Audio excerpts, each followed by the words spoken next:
This is Shalom World Podcast. Have you ever thought about the clash between our digital world and what's right and wrong? That's where The Porn Disaster comes in, a series that dives into one of society's most hush-hush topics. Get ready for some real talk as we dig into the ups and downs of today's tech-driven desires.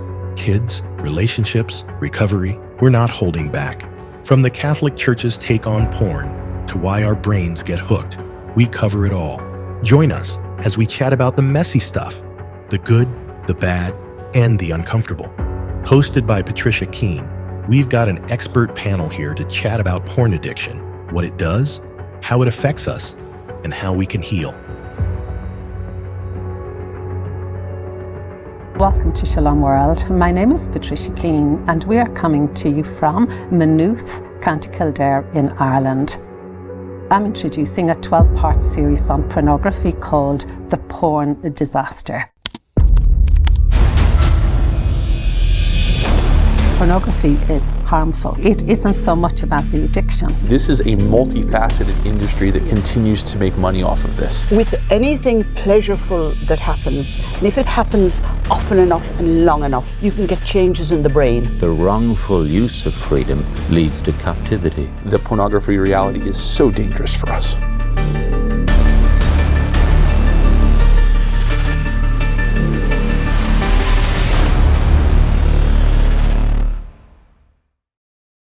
In today's episode, we are moving from children and porn to adults and porn. We're going to be looking at what does porn look like, porn addiction look like in an adult? How does a person get there in addiction? And what does neuroscience, medicine and psychology and psychiatry say about the brain that is constantly watching porn? So I want to introduce you to my guest today.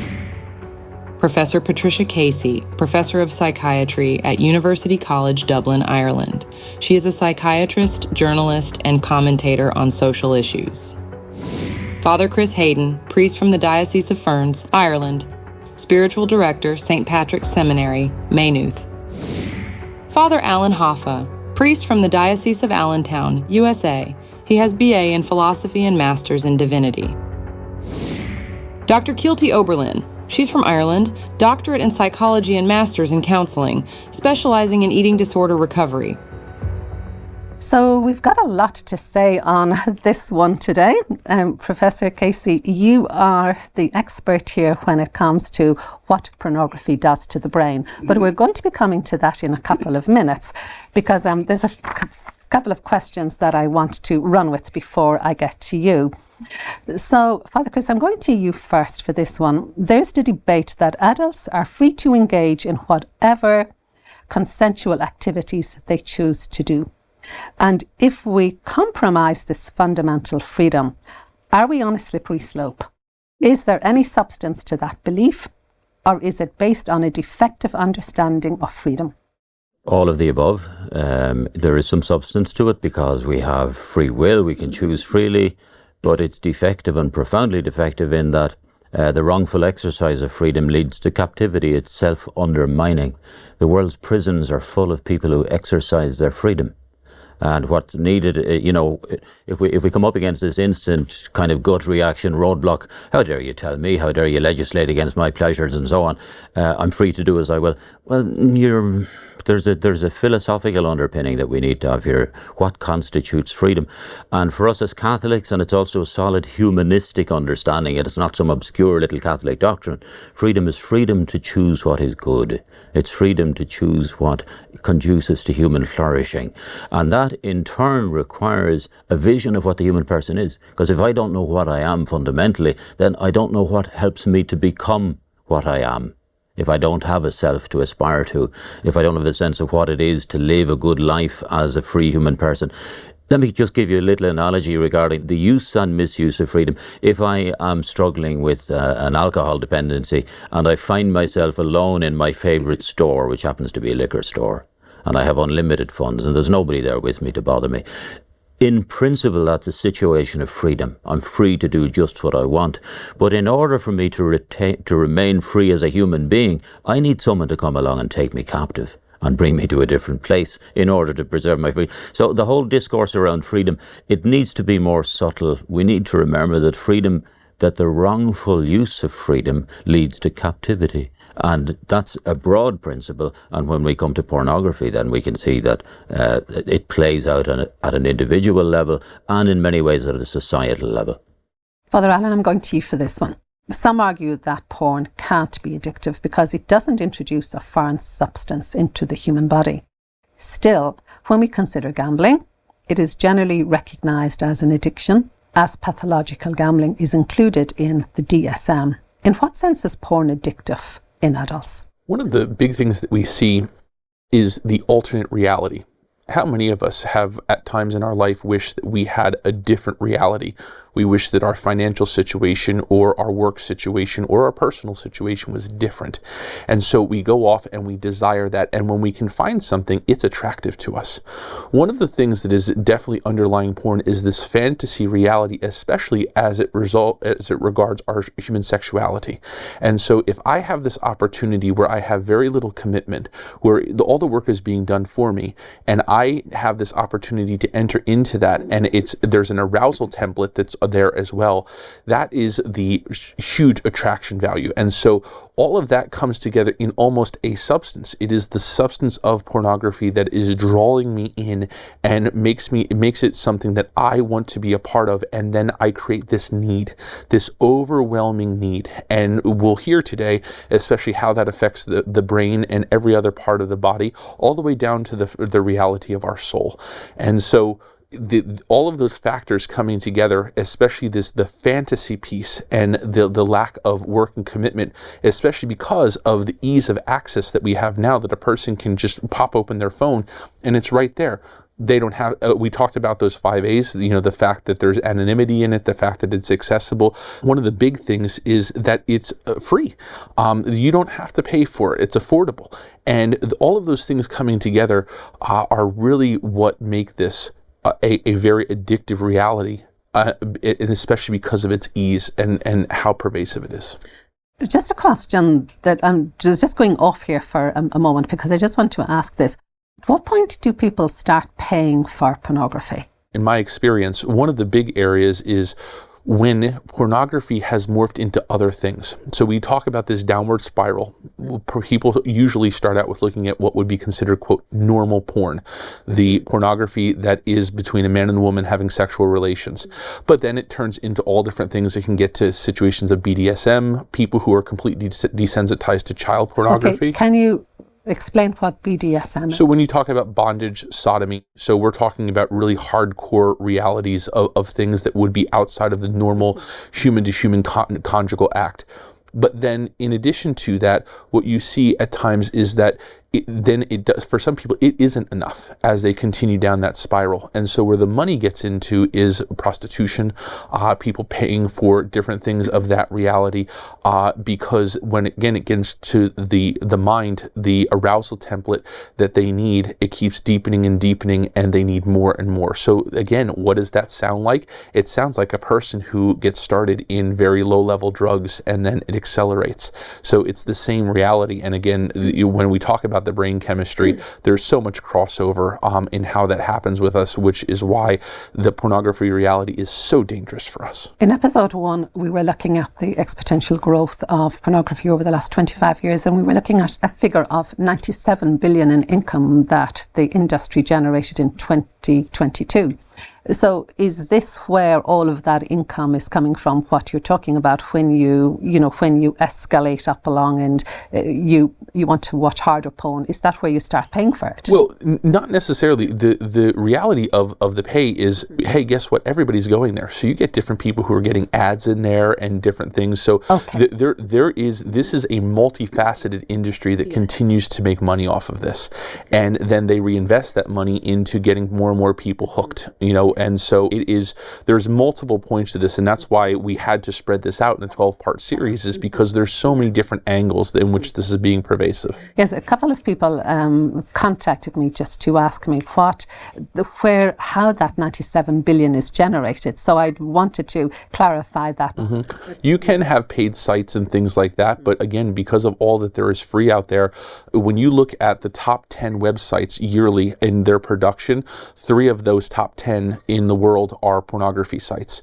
And they're free pornography sites. Yes, they will hold certain things that can be paid for, but in the large part, it's free, and it's other ways that advertisers and other things are giving money for this to continually be promulgated. And, the free bit is the hook. That's the bait. Okay, all right. Thank you for clarifying that. Professor Casey, it's been remarked that one of the most destructive things about pornography is that it stimulates brain chemicals and neurochemicals, endorphins, dopamine and serotonin, for which the body is its suppliers. So I want to get an understanding of how this happens and the breakdown of what the endorphins are and dopamine and serotonin. And you're all very welcome to come in on this one because it's quite a big one. Is this where, with these neurochemicals, is this where the person gets hooked on it? It is, but can I take us back to something more fundamental? Yes. People forget that every action we do, so me moving my hands, there's stuff going on in my brain as I'm moving my hands. Everything we do, you're nodding your head, there's something going on. There's something happening. And what's happening is that there are signals going through the brain, through parts of the brain, through the neurons in the brain, which in total form the brain, and passing between those are chemicals facilitating the transmission. And that's where adrenaline, also called epinephrine, serotonin, dopamine, all of those play a part. So all of these things are whizzing round through our brain and going between brain cells, and they're in other parts of the body as well, but for our purposes here we're talking about the brain. They really are central to the brain. And so whenever we do any action, something happens in our brain. So when we engage in the action of looking at pornography, if we're enjoying it, the neurochemicals that are associated with reward and pleasure will be released. For example, dopamine is a big one. So if you eat a bar of chocolate, if you like chocolate, or if you have a nice glass of wine, dopamine is released because you're getting pleasure from it. With pornography, dopamine is released also. Oxytocin is also released when you view pornography. And oxytocin is very well known. It's known as the bonding hormone. And women are particularly conscious of it because when women are delivering a baby, oxytocin is produced, and that is actually stimulates the womb to contract and result in the birth of the baby. But it also stimulates the bonding between the mother and baby just after childbirth. So oxytocin is released as well. And oxytocin gives people a warm feeling. When people have sex, oxytocin is released, and that gives people a warm, cuddly feeling after intercourse. And so with pornography, all of these things are being released. And with anything pleasureful that happens, and if it happens often enough and long enough, you can get changes in the brain. And that's because of what's called brain plasticity. And so that's why people recover from strokes, because they get new neurons growing to compensate for the damage that's happened. Similarly with pornography, when people are watching pornography, and the younger you watch it, the younger the brain, the more plastic it is. So when young people start watching pornography, their brain is going to produce new pathways that involve dopamine. And so all of these dopamine producing nerve endings are multiplying in the brain over time. And the brain becomes saturated. And so every time you watch porn, there's loads of dopamine. You think it's wonderful. You get a great pleasureful feeling from it. And then as the surge drops, you want more, so you go and seek more. So that's the one thing that happens. You get a lot of dopamine going around the brain, and you get the newly developing nerves. But the other thing that sometimes happens is that the brain will when there's a brain overload of dopamine, it'll shut down. And so in order to get more dopamine, when the dopamine shuts down, people go for more and more extreme forms of porn.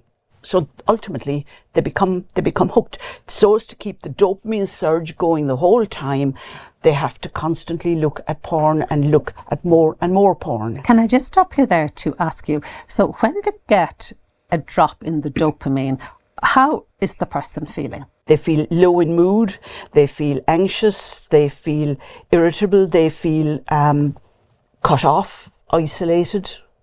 All of those kinds of emotions are associated with the drop. But above all, they just want the pleasure for feeling, the nice cuddly feeling that they experience during the viewing of whatever it is that's giving them the kick, as it were. So how fast does that drop happen? If people are using it regularly, it happens very quickly. And so they're stimulated more and more to seek it out. So it's self-reinforcing. Dopamine is self-reinforcing. The more you drink alcohol and enjoy it, the more you're going to drink. If you've got that vulnerability, not everybody, but there are certain people who are vulnerable, and so the more you will engage in that behavior. So to come back to one of the early questions you asked, addiction isn't about substances being put into your body. The substances are already in your brain. It's what's stimulating them, and that can be from substances you take into your body, like opiates or cigarettes or alcohol, or from external substances like gaming, like pornography. We have been talking about the harm that pornography does. Okay, and we've been trying to impress that upon the listeners that pornography is harmful, and it isn't so much about the addiction. Can you expand on that? Yeah, obviously from a non-clinical perspective, we did say in one of our earlier segments, we were talking about the whole question of addiction, and certainly as well in general conversation, the nature of addiction. We don't need to close on the question of addiction, and there's no specific reference to pornography addiction in the DSM or in the ICD, the latest incarnations of those psychiatric manuals. But that doesn't. You don't have to be an addict to be harmed, any more than you need to be an alcoholic to be harmed by a drinking pattern. And pornography, it corrodes. It's inherently corrosive, and we need to keep that before us. But some people may experience great vulnerability and harm, damage, without ever becoming addicts. Really, if we imagine a small child, a 10-year-old, being exposed to hardcore pornography, the traumatizing effect of that, stuff that can surface many years later, we don't need to posit addiction in order to say that this is tremendously harmful. And another thing as well, and it's been part of our conversations, and this is a cold comfort. There is no particular profile of personality we can point and say, yeah, you're liable to have a problem with pornography, and therefore you're not that type, so you're fine, you can go ahead, look at it with impunity. It's not that simple. Anybody can be vulnerable. So there are enough unknowns out there to keep us all mindful of the fundamental principle, which is also a fundamental moral principle, that this is not good and it's to be avoided. Professor, I'm coming back to you again on this, on the brain. So we're talking about the brain developing new neural pathways. With long-term use of pornography, can the brain recover? If somebody stops watching pornography, can the brain recover? I think it can. We don't know enough yet, and there aren't enough studies to demonstrate that. For example, well, let me backtrack. You don't see any brain abnormalities in the brains of people who are addicted to pornography, or indeed addicted to most of the sort of behavioural phenomena, for the simple reason that the changes happen at a molecular level rather than at a gross level. So you won't see shrinkage in the brain or white spots here and there, like you would if somebody had a stroke or a tumour. But what you do get is at a molecular level, you get changes. And there's very sophisticated and expensive scanning doing those kinds of studies and investigations now, but they're very new because the technology is very new. It's extremely expensive, and so we don't have all of these fundamental answers yet. Certainly people do get over other addictions by abstinence, and that allows the parts of the brain, I guess, to recalibrate, so that they no longer feel the same attraction or the same urge or the same need to engage in the behaviour. But quite when that happens, I can't answer that. Father Alan, maybe you can speak. We might leave to that into the next episode 9, because the clock is ticking away there in front of me. And I think that's a really good thing to look forward to, because there's other things that we can talk to too about those neurochemicals. So we'll bait our viewers into the next episode to come and hear more. Okay. Well, in our next episode, we are going to be continuing with adults on porn and what it does to the brain. Also, we're going to be looking at several myths around pornography. That the idea that, listen, pornography is here to stay and we got to get used to it, but it's what we can do about that. And we're going to be we're going to be bringing some of this into the next segment. So to you, my guest today, thank you for coming in and being part of what has been a tremendous series. The learning in it is really just fantastic. So until our next series, thank you very much. And that wraps up another episode of The Porn Disaster. Thank you to our incredible panelists for sharing your expertise and insights. And to our listeners, thank you for tuning in and being part of this important conversation. If you've been impacted by anything we discussed today, know that help is available. Understanding leads to healing, and by shedding light on these tough topics, we're one step closer to positive change. Join us next time for another enlightening discussion. Until then, take care and stay curious. Shalom World Podcasts is now available on all online platforms, including Apple Podcasts, Spotify, and others.